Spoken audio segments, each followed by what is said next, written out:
Olá, começa agora o Agrocultura com as principais notícias do agronegócio. No programa de hoje você vai ver: uma das 3 maiores feiras agrícolas do mundo, Show Rural de Cascavel, terminou sexta-feira com recorde de público. O Agrocultura mostra os destaques do evento focado em inovação e tecnologia para o campo. Paisagens espetaculares, passeios e cidades aconchegantes transformaram a Serra Gaúcha em um dos destinos turísticos mais procurados. Mas a região também produz uvas de qualidade e vinhos premiadíssimos. E veja também, clima provoca atrasos e agricultores do Mato Grosso aceleram para não perder a janela de plantio para o milho. Apesar do tempo seco que traz prejuízos para as safras, colheita da soja e do milho avança no Rio Grande do Sul. Mais uma feira importante do agronegócio brasileiro vem por aí. A Expo Direto do Rio Grande do Sul chega ampliada este ano com mais área e mais expositores. E ainda a previsão do tempo para o campo em todo o país. O Agrocultura está começando.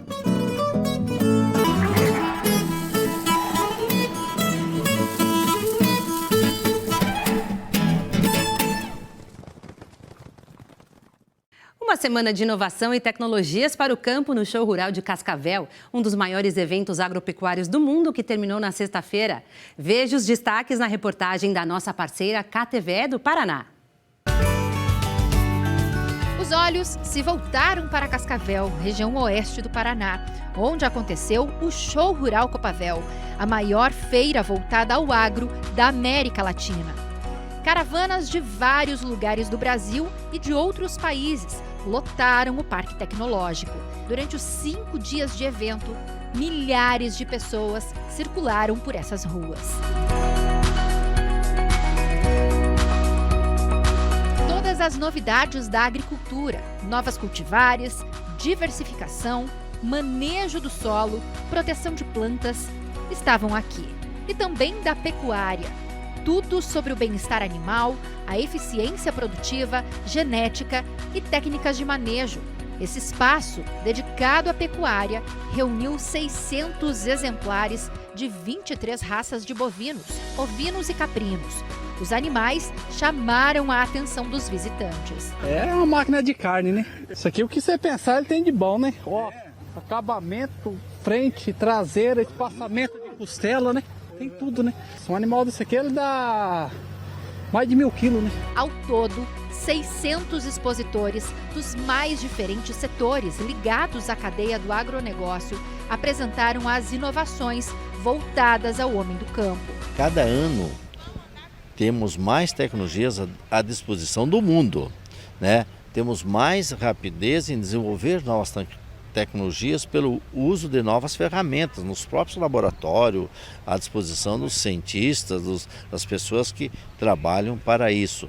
Então, cada ano teremos, pode ter certeza, cada ano teremos mais tecnologias à disposição do homem, das mulheres e do mundo todo. E esse ano foi um exemplo disso. As maiores tecnologias, o evento que mais teve tecnologias foi o evento de 2023. Tecnologias exclusivas, no caso do Show Rural Copavel, voltado ao agronegócio, tecnologia e informação. Como os maquinários que fazem diferença e transformam o dia a dia dos agricultores. Hoje é totalmente diferente, né? Hoje você trabalha numa gabina com ar-condicionado, tem um GPS que você não precisa mais estar olhando onde é que passou, onde é que não passou o produto. Geralmente, no começo não tinha nem marcador de linha, hoje ainda tem marcador de linha já há vários anos, né? Mas hoje, como veio o tal do GPS para nós socorrer, né? Maior, hoje não tem, tecnologia está aí e temos que usar, né? Destaque também para todo tipo de tecnologia voltada ao agro. Uma delas em especial chamou muito a atenção dos visitantes. E a tecnologia realmente tem revolucionado o mercado do agronegócio. Quem diria, por exemplo, que um drone seria usado pelo homem do campo? Hoje, ele está cada vez mais presente nas propriedades rurais brasileiras. Esse crescimento se dá também pelo interesse do produtor, que muitas vezes tinha dúvida do funcionamento, se realmente tinha essa validação junto à sua cultura, seja ela desde grande escala até menor escala. E esses testes, muitas vezes, por ter uma credencial já de um prestador de serviço, né, que ia até a área desse produtor, realizava uma aplicação, os primeiros que apostaram nessa tecnologia, né, e o produtor rural vendo o funcionamento, entendendo que realmente era viável, que era uma máquina que realmente ia entregar benefício e mais produtividade na área dele, passou a ter um interesse muito maior e de fato passou a investir realmente no equipamento. A comercialização dos drones cresce mais de 415% ao ano. Já são mais de 200 equipamentos desse modelo rodando pelo país. Os drones podem ser utilizados para pulverização, algumas operações de semeadura ou adubação do solo. Existem inúmeros benefícios, além, é claro, de utilizar uma energia limpa e fazer com que o produtor realize a operação fora da área. Ele não está tendo contato com o produto químico. Então esses benefícios somados a inúmeros outros fazem com que ele tenha um interesse grande e além, é claro, de estar se inserindo dentro de uma nova tecnologia que vem revolucionando o agronegócio no dia a dia e faz com que ele faça um investimento nesse tipo de equipamento. A 35ª edição do Show Rural Copavel chegou ao fim com um recorde de público e de comercializações. O evento nunca recebeu tanta gente.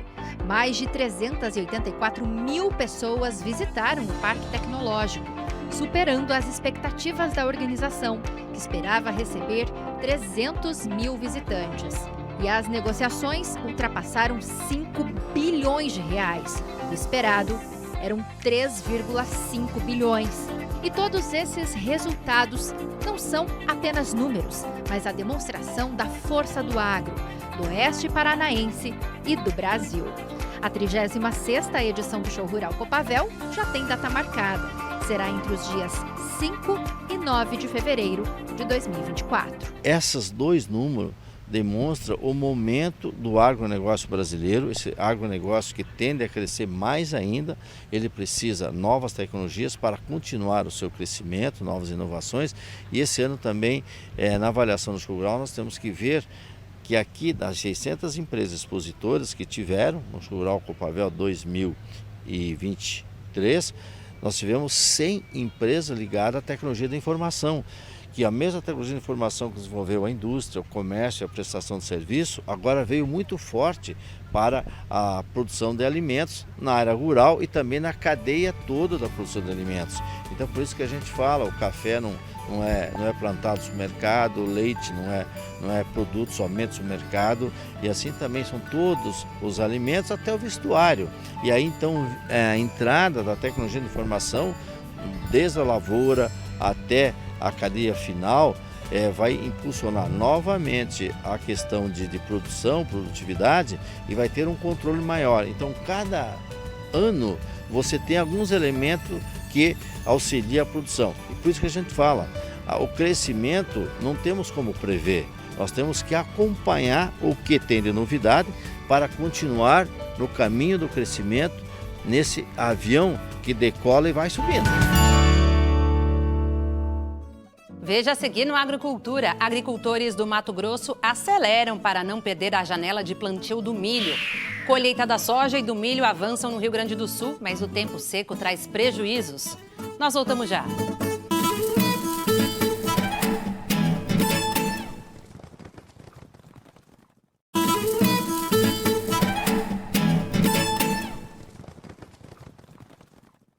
Confira agora as principais notícias do campo. Aqui em Mato Grosso, a semeadura do milho atingiu mais de 16% na última semana.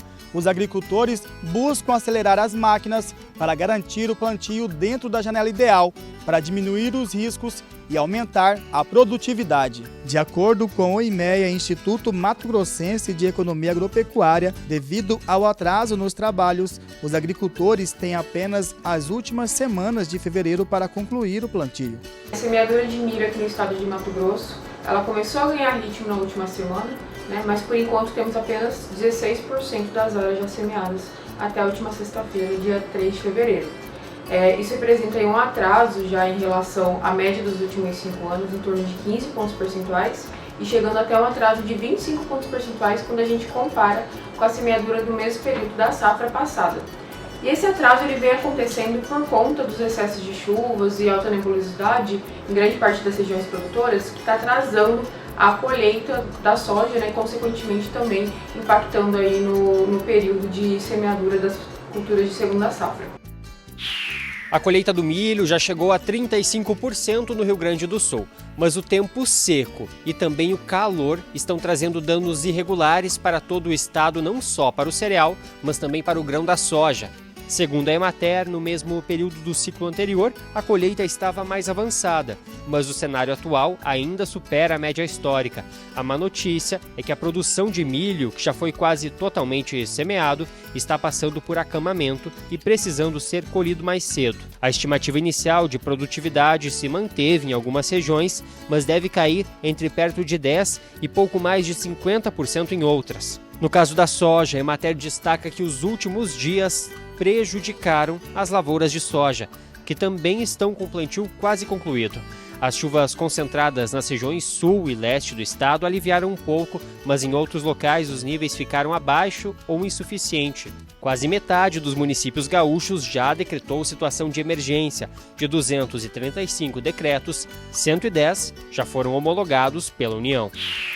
Com o uso de tecnologia e inovações e um rebanho em constante evolução em produção, Mato Grosso do Sul caminha para se transformar em um estado multiproteína animal, com selo de carbono neutro. Exemplo disso foi o aumento nas exportações de carnes bovinas e suínos no ano passado. As exportações de carne suína in natura sul-mato-grossense em 2022 totalizaram em 37 milhões de dólares e 15 mil toneladas de carne suína, um aumento de 20,38% na receita e queda de 10,27% no volume quando comparado a 2021.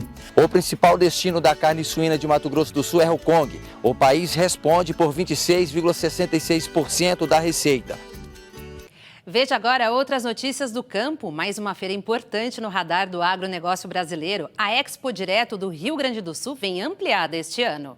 A Expo Direto vai ser a primeira feira agropecuária a ser realizada no Rio Grande do Sul em 2023. Para este ano, a 23ª edição do evento vai acontecer em um espaço bem maior do que era realizado nos últimos anos. A feira, que já é tradicional, tem o foco em novas tecnologias para o campo e em geração de negócios, aproximando os produtores, empresas do setor e instituições financeiras. O parque onde é realizado a Expo Direto foi ampliado e passou a contar com 131 hectares. Neste ano, o evento vai receber 580 expositores e delegações de mais de 60 países. A expectativa é receber mais de 200 mil pessoas durante o evento. Nós vamos estar tendo a melhor e maior Expo Direto todos os anos, porque aumento da área internacional, aumento das entidades participando, e o agronegócio é uma consequência. A Expo Direto ela é um palco de reivindicações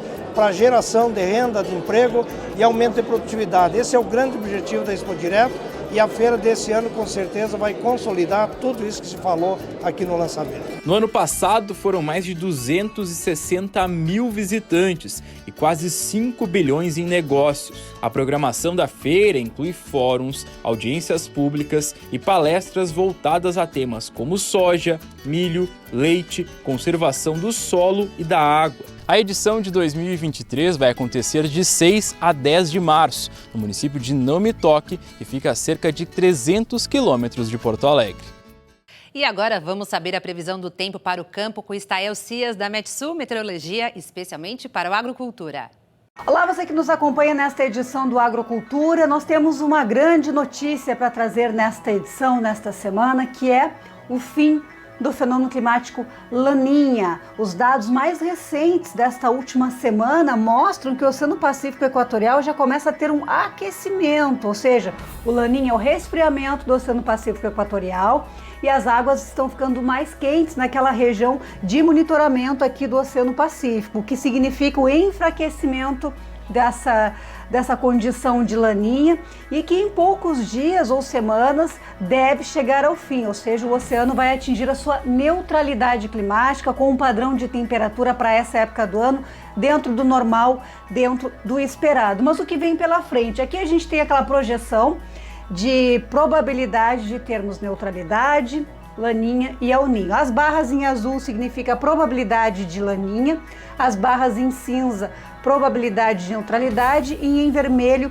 probabilidade de El Ninho. Então a gente tem aqui a transição acontecendo aqui entre fevereiro e abril, de Laninha para um episódio de neutralidade, que a gente vê que não vai muito longe, já que entre maio, junho e julho, ou seja, entre o final do outono e o começo do inverno, começa a probabilidade de aumentar de um evento de El Ninho, ou seja, teremos um aquecimento no Oceano Pacífico Equatorial, o que nos traz indicativo de um segundo semestre de 2023, que pode ter a influência do El Ninho, trazendo mais chuva, especialmente para o sul do Brasil, diminuindo a condição de chuva no norte e nordeste do Brasil.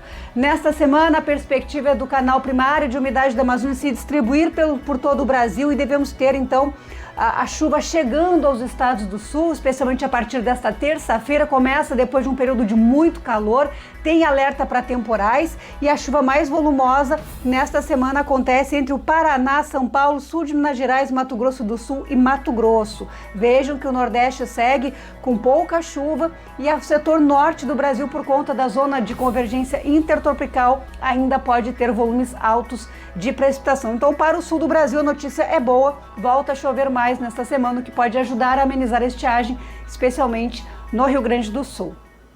E veja a seguir no Agrocultura. Tem passeios e tem belezas naturais, mas também uvas e vinhos premiados. É a Serra Gaúcha, um dos destinos turísticos mais procurados do país. Nós voltamos já.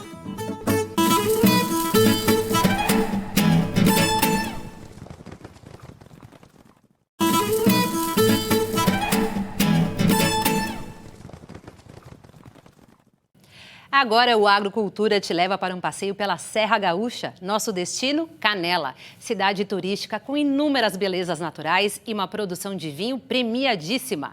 E o repórter Bruno Faustino foi até lá conhecer.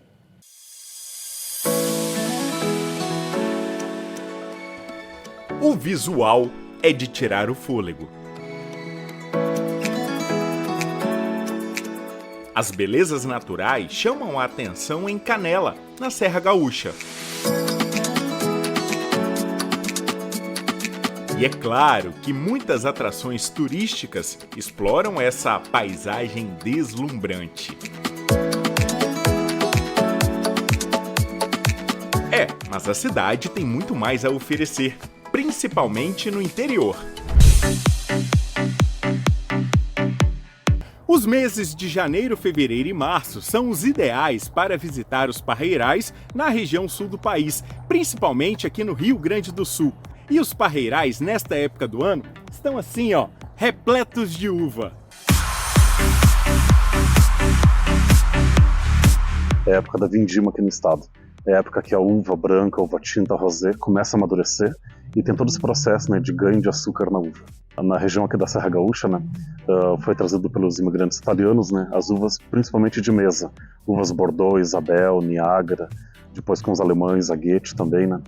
E o foco aqui na Serra em Canela aqui são as uvas viníferas, que são uvas europeias, né, para vinhos finos, vinhos de qualidade, para 10, 15 anos de garrafa. Estamos no Vale do Morro Calçado, local escolhido por um francês para plantar um pomar. Só em 1987, a propriedade se tornou uma vitivinícola. As uvas se adaptaram muito bem ao terreno. Aqui em Canela a gente tem 10 hectares plantados, né? Mas tem um somatório total de 27 hectares de produção e 12 variedades de uva. É uma região bela, cheia de montanhas, né? E o terreno aqui que a gente está tem uma amplitude térmica muito alta, né? Ele sai de 2 abaixo de zero até próximo de 40 graus no verão. Isso para a videira é excelente, né? Que daí gera um estresse maior dela, né? Ela gera mais defesa e gera mais polifenol no cacho. Então a região aqui é uma região muito rica em antioxidantes, principalmente o resveratrol. Essas são características que dão aos vinhos produzidos na Serra Gaúcha um terroir único. Seria a identidade geográfica do terreno, né? É todo esse conjunto, né? Solo, clima, insolação com a intervenção humana. Que nem, como tinha comentado, aqui o terreno é bastante basáltico. Tem variedades que não se adaptam muito bem aqui. Vamos citar uma delas, o Syrah. O Syrah ele gosta de um clima um pouco mais seco. Aqui é muito úmido, que apodrece a uva Syrah. Então, para cada terroir, para cada terreno, um grupo de uva específica. Com o know-how adquirido ao longo dos anos, Hoje, a vitivinícola Jolimont se tornou referência na região. Nós somos muito reconhecidos pela alta qualidade dos espumantes, né? A gente tem 6 variedades de espumante, uma sem álcool, 2 Brut, uma demi-sec e 2 moscatéis. Nosso moscatel hoje tem 7 medalhas de ouro internacional. Mas de vinho tinto também, Taná, Cabernet Sauvignon, Merlot são bem premiados também no Brasil e fora do Brasil. A empresa, junto com vinho, espumante, suco, chega próximo de 1.200.000 litros por ano. Os vinhos nacionais têm agradado o paladar brasileiro. O Brasil, nos últimos 3 anos, triplicou o consumo de vinho, né? Em 2020 era praticamente 1,2 litros, a gente está bem próximo de 3 litros o consumo do brasileiro, né? Que dá 4 garrafas em média por ano o consumo do brasileiro. Mas na Argentina se bebe em média 24 garrafas, né? Os europeus próximo de 90 garrafas por ano. Isso se deve à profissionalização do processo de produção dos vinhos brasileiros. Agora é a época da colheita, né? Se faz a colheita durante o dia, né? E a gente tenta processar tudo no mesmo dia, as uvas, né? É esmagado o cacho da uva, separado o esqueletinho dela, né? Que é o engaço ali, né? E vai para um tanque de fermentação, a casca, o suco e a semente. E é adicionado leveduras, né? As leveduras vão comer o açúcar, se multiplicam, liberam gás e álcool. O gás vai fora e o álcool fica retido no líquido. Demora em média 7 a 10 dias a fermentação, controlada a temperatura, ali de 19 até 23 graus. Após esse período, né, retirada a casca dá para fazer graspa com destilado, né? E também a gente pode fazer adubo, deixar um tempo cada acidez, né? Aí depois do líquido se transfere para um tanque de madeira para deixar amadurecendo ali até 1 ano e meio, 2 anos, depende muito da proposta de cada empresa. Sem dúvidas, temos um potencial enorme de crescimento nesse mercado, abrindo espaço para profissionais como o Alfredo, que se inspirou no trabalho do pai dentro da vinícola. Bom, eu já trabalho 16 anos aqui na empresa, né? Mas meu pai trabalhou aqui 20 e poucos anos, né? Daí eu acabei continuando trabalhando aqui também, né? Formado em sommelier e continuo trabalhando aqui na empresa há 16 anos. Desde pequeno, ver toda essa transformação da uva em vinho, realmente tudo é isso, é paixão mesmo, né? Paixão de família. Os benefícios do vinho já são pesquisados há muito tempo pela ciência. O mais recente, intitulado O Estudo da Flora do Vinho, publicado num jornal americano especializado em saúde e assinado por pesquisadores da Universidade de São Paulo, de Campinas, a Unicamp, de Verona, na Itália, de Brasília, a UNB, e de Harvard, nos Estados Unidos, e do Instituto de Tecnologia Austríaco, sugere que o consumo moderado de vinho tinto ajuda a remodelar em poucas semanas a microbiota intestinal em pacientes com doenças cardiovasculares. Então, a gente sempre diz, né, que não existe o melhor vinho, né? O melhor vinho é aquele que satisfaz teu paladar, que te deixa feliz, né? Então não existe o melhor. Mas para a saúde, gente, o mais benéfico é o Taná. As 5 uvas mais benéficas é Taná, Merlot, o Syrah, o Malbec e o Cabernet. E se puderem, comprar sempre vinhos de altitude, acima de 700 metros, né? Que daí tem um estresse maior, tem mais defesa e tem mais polifenol. Principalmente o vinho tinto atua como vasodilatador, né? Ajuda a aumentar o colesterol bom, abaixa o colesterol ruim. Vinho branco é diurético, para pele, pulmão, o rim, para visão, né? Então os dois juntos fazem bem pra tudo. Está dada a dica. E conta pra todo mundo, hein?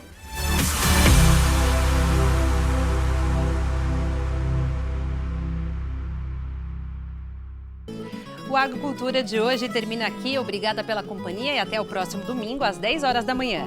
Uma ótima semana a todos.